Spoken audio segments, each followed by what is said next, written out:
அனைவருக்கும் வணக்கம். இன்னைக்கு இந்த வீடியோல வந்து பாத்தீங்க அப்படின்னா எப்படி முருங்கைக்கீரை பொரியல் செய்யறது அப்படின்றத நான் உங்ககிட்ட ஷேர் பண்ண போறேன். ஸோ ரொம்ப சிம்பிள் அண்ட் ஈஸியஸ்ட் ரெசிபி.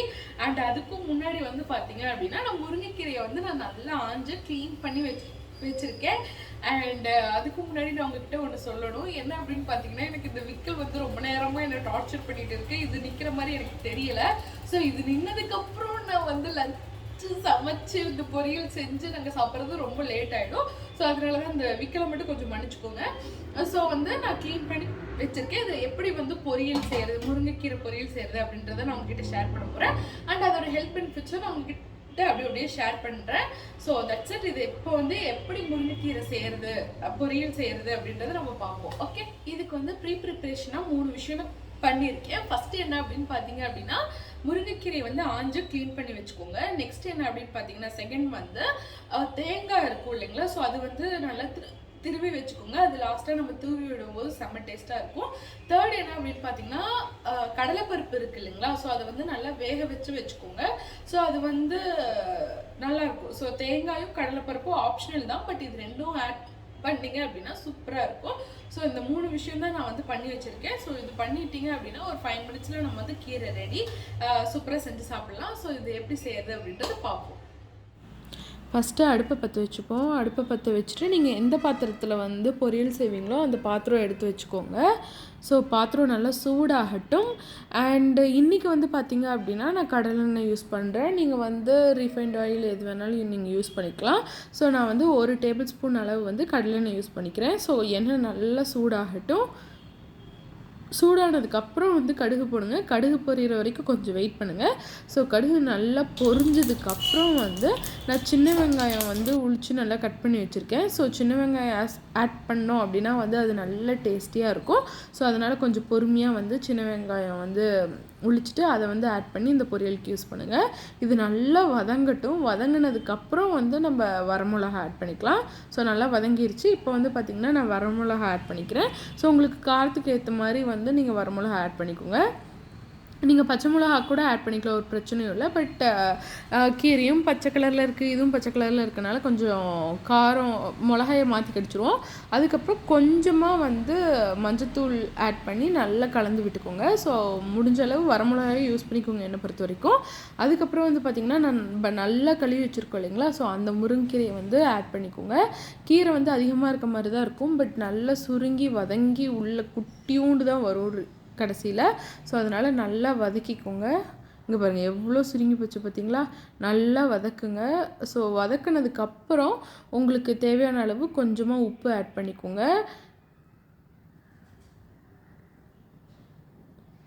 எப்போவுமே வந்து கீரைக்கு கொஞ்சமாக நீங்கள் உப்பு ஆட் பண்ணாவே போதும். ஏன் அப்படின்னா வந்து டக்குன்னு உப்பு கரிக்கிற மாதிரி ஆகிடும். ஸோ அதனால் கொஞ்சமாக ஆட் பண்ணி டேஸ்ட் பார்த்துட்டு அதுக்கு தகுந்த மாதிரி உப்பு ஆட் பண்ணிக்கோங்க. ஏன்னா கம்மியாக இருந்துட்டால் கூட பரவாயில்ல, அதிகமாக இருந்துச்சு அப்படின்னா ரொம்ப கஷ்டம் அதை இது பண்ணுறது. ஸோ அதுக்கப்புறம் வந்து கடலைப்பருப்பு வந்து நம்ம ஏற்கனவே வேக வச்சுருக்கோம் இல்லையா, ஸோ அதை வந்து நான் இதுக்குள்ளே ஆட் பண்ணிக்கிறேன். எனக்கு கொஞ்சம் கடலைப்பருப்பு அதிகமாக இருந்தால் தான் பிடிக்கும். உங்களுக்கு எவ்வளோ கடலைப்பருப்பு வேணுமோ அதுக்கு தகுந்த மாதிரி ஆட் பண்ணிக்கோங்க.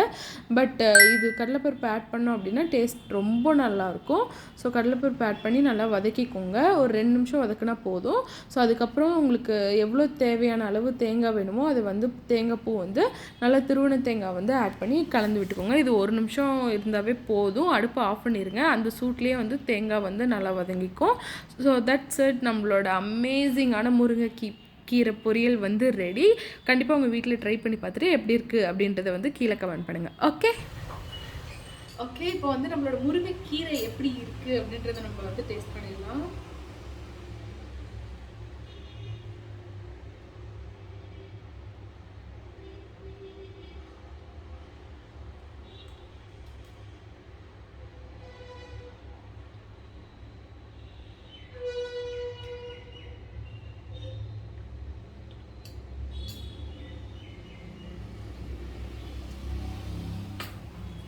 முக்கியமாக 3 விஷயம் நீங்கள் ஞாபகம் வச்சுக்கணுங்க.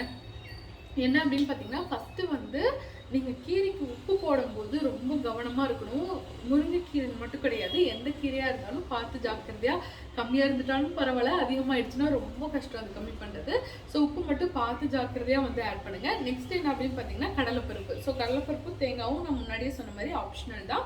நான் எப்போவுமே கொஞ்சம் அதிகமாக தான் ஆட் பண்ணுவேன், எனக்கு அது கடிச்சு சாப்பிடும்போது ரொம்ப பிடிக்கும். ஸோ அதனால் நான் வந்து இப்படி ஆட் பண்ணுவேன். ஸோ கடலைப்பருப்பு வந்து பார்த்திங்கன்னா முன்னாடியே நல்லா வேக வச்சுருங்க. தேர்ட் ஒன் வந்து இப்போ நான் சொல்கிறேன், முன்னாடியே வேக வச்சுருங்க. ஏன் அப்படின்னு பார்த்தீங்கன்னா நம்ம கீரைக்கு வந்து தண்ணி ஊற்றி கொதிச்சு அதுக்கப்புறம் அது வேகணும்னு நம்ம பண்ண மாட்டோம். அதுவே வந்து நல்லா வதங்கிக்கும் அந்த கீரையில் இருக்க தண்ணியிலேயே. ஸோ அதனால கடலைப்பருப்பு நீங்கள் வேகாமல் போட்டிங்கன்னா சாப்பிடும்போது ரொம்ப கொடுமையாக இருக்கும். ஸோ அதனால வந்து முன்னாடியே வேக வச்சுட்டு அதுக்கப்புறம் வந்து கடலைப்பருப்பு வந்து ஆட் பண்ணுங்கள். ஸோ அப்போ தான் வந்து நல்லா டேலி ஆகும். So that's it. இதில் வந்து நான் உங்கள்கிட்ட ஷேர் பண்ணணும் அப்படின்னு நான் நினச்சேன். இப்போ வந்து அதோட ஹெல்த் பெனிஃபிட்ஸ்லாம் என்னென்ன அப்படின்றத நம்ம பார்ப்போம். ஸோ வந்து பார்த்தீங்க அப்படின்னா விட்டமின் ஏ, கால்சியம், அப்புறம் விட்டமின் சிலாம் எக்கச்சக்கமாக இருக்குது. அது மட்டும் இல்லாமல் நிறைய பெனிஃபிட்ஸ் இருக்குது. பட் முக்கியமான 3 தான் நான் வந்து இந்த வீடியோவில் ஷேர் பண்ண போகிறேன். ஸோ விட்டமின் ஏ வந்து பார்த்தீங்க அப்படின்னா ஏற்கனவே நான் ஷார்ட்ஸ்லேயே ஷேர் பண்ணியிருக்கேன். பட் இருந்தாலும் இதில் வந்து நான் ஷேர் பண்ணுறேன். விட்டமின் ஏ ஃபஸ்ட்டு எதுக்கு முக்கியம் அப்படின்னு பார்த்தீங்கன்னா நம்மளோட கண்ணுக்கு. ஸோ நம்ம கண் பார்வை நல்லா கூர்மையாக இருக்கணும் அப்படின்னா வந்து விட்டமின் ஏ ரொம்ப ரொம்ப முக்கியம். ஸோ விட்டமின் ஏ வந்து நிறையா ஃப்ரூட்ஸ் வெஜிடபிள்ஸ்லாம் இருக்குது. பட் இருந்தாலும் மீன் இதிலெல்லாம் வந்து இருக்கும். ஸோ பட் இருந்தாலும் வந்து பார்த்திங்கன்னா வெஜிடேரியன்ஸ்க்குலாம் வந்து நீங்கள் வந்து கேட்கலாம் எதில் வந்து விட்டமின் ஏ இருக்குது அப்படின்னு சொல்லிட்டு. ஸோ முருங்கைக்கீரையில் வந்து பார்த்திங்க அப்படின்னா விட்டமின் ஏ அதிகமாக இருக்குது. ஸோ அது வந்து நம்மளோட கண்ணுக்கு வந்து ரொம்ப ரொம்ப முக்கியம். இந்த மாதிரி கண்ணாடி போட்டுட்டு இருக்கீங்க அப்படின்னா ஃபீல் பண்ணாதீங்க. உங்களுக்கும் வந்து ஒரு உடனே பவர் கம்மியாயிடுமா அப்படின்லாம் நான் சொல்ல மாட்டேன். பட் உங்களுக்கு வந்து முன்னாடி நீங்கள் கீரை சாப்பிடாம இருந்ததுக்கும் இப்போ கீரையெல்லாம் சாப்பிட்டு உங்களுக்கு வந்து நல்ல டிஃப்ரென்ஸ் தெரியும். உடனே ஒரு நாள் நீங்கள் சாப்பிட்டுட்டு உடனே எனக்கு ஒன்றும் டிஃப்ரென்ஸ் தெரியல அப்படின்லாம் சொல்லாதீங்க. ரெகுலராக வந்து நீங்கள் சாப்பிடணும். அப்போ தான் வந்து அதாவது டக்கு டக்கு டக்கு டக்குன்னு உங்களுக்கு பவர் ஏறுறது வந்து அப்படியே பொறுமையாக ஆமை மாதிரி ஏறலாம். So that's it. இதில் வந்து நான் ஷேர் பண்ணணும் அப்படின்னு நான் நினச்சேன் விட்டமின் ஏ பொறுத்த வரைக்கும். அது மட்டும் இல்லாமல் ப்ரெக்னென்ட் உமன்ஸ்லாம் வந்து குழந்தை வந்து ஹெல்த்தியாக இருக்கணும், நல்லா க்ரோ ஆகணும் அப்படின்லாம் நீங்கள் நினைக்கிறீங்க அப்படின்னா நீங்களும் வந்து தாராளமாக வந்து முருங்கைக்கீரை வந்து உங்களோட டயட்டில் இன்க்ளூட் பண்ணிக்கலாம்.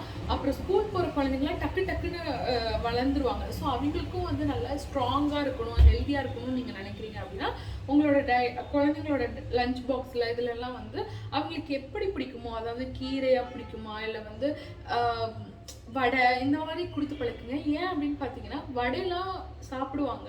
பட் ஜங்க் ஃபுட்டாக சாப்பிட்றதுக்கு வடை சாப்பிட்றது கொஞ்சம் ஓகே தான் என்னை பொறுத்த வரைக்கும். ஸோ எப்படியோ ஒன்று ஹெல்த்தியான ஃபுட்டு ஒன்றுமே சாப்பிடாம இருக்கிறதுக்கு ஏதோ ஒன்று உள்ளே போச்சு அப்படின்னா ஓகே. ஸோ ஃபஸ்ட்டு வந்து அதோட டேஸ்ட் வந்து அவங்களுக்கு ஒட்டிக்கிச்சு, நாக்கில் ஒட்டிடுச்சுன்னா போதும். அதுக்கப்புறம் அன்றைக்கி சாப்பிட்டல அந்த கீரை தான் இது அப்படின்னு சொல்லி கூட நீங்கள் வந்து எப்படியோ ஒன்று ஊட்டி விட்டுலாம். ஸோ வந்து இதுதான் நான் ஷேர் பண்ணணும் அப்படின்னு நான் நினச்சேன். அண்ட் இம்யூன் பூஸ்டிங்க்கும் வந்து விட்டமின் ஏ ரொம்ப ரொம்ப முக்கியம்.